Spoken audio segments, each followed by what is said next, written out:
This is KTVO's Good Morning Heartland.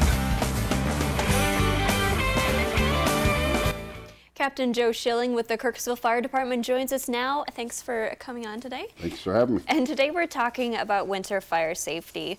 So it seems like we've had some bad fires in the area recently. Is winter a time you guys are usually busier? You know, it used to be that way, but it's not that way anymore.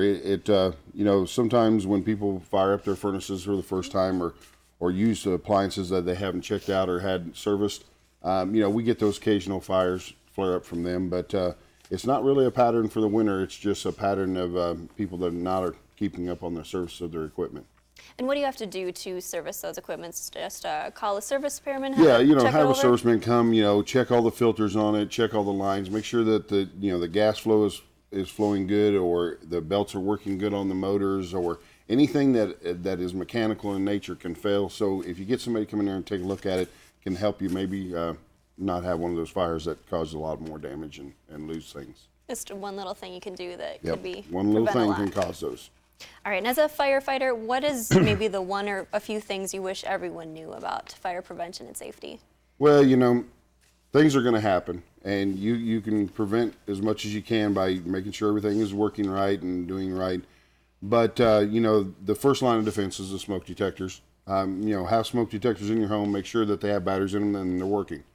The other thing is to know the sounds of them. We get a lot of calls, during the year for carbon monoxide detectors and smoke detectors because people think they're going off, and actually it's just a low battery beep.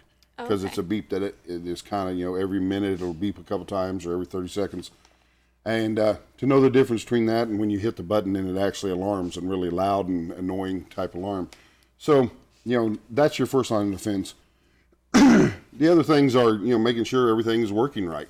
If you haven't worked or used something for a while, make sure that it's going to work right. Take the little bit of time to prepare yourself and get it working right before you go and use it so that you won't have that problem.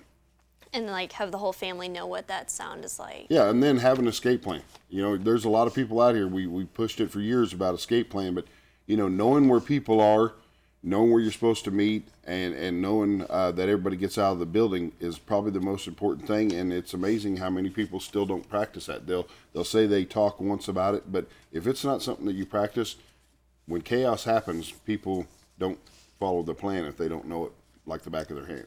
Right, that meeting place is really important, especially if you live in a big house. We have had people go back in for somebody when they were on the other side of the house and they just didn't know. Yeah, and the smoke detectors, is there a brand that you tell people to get? Or? No. Most of them that are out there have their own little quirks. So what I'll tell you is the best thing is to find one that meets your budget, that meets your needs, and that you'll use every time the right way. That's that's the easiest way to tell it. There's more expensive brands out there that have more bells and whistles on it or do a little different things, but the bottom line is they're out there. They're usually a good functioning smoke detector. And checking the batteries, checking the batteries, making sure that it's got to get a battery. Check it once a month, test it, on a certain day of the month, and if you can every 6 months change the battery, you'll know it'll work when you need it to.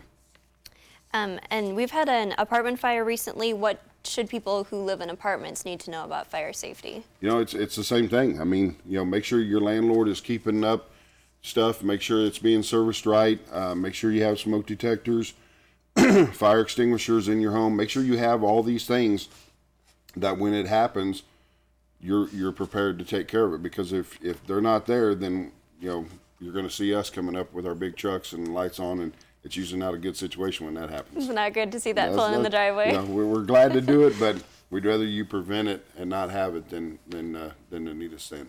All right. Well, thank you for all you do, Captain Schilling, and for coming on the show today. Well, thank you. And we'll be right back.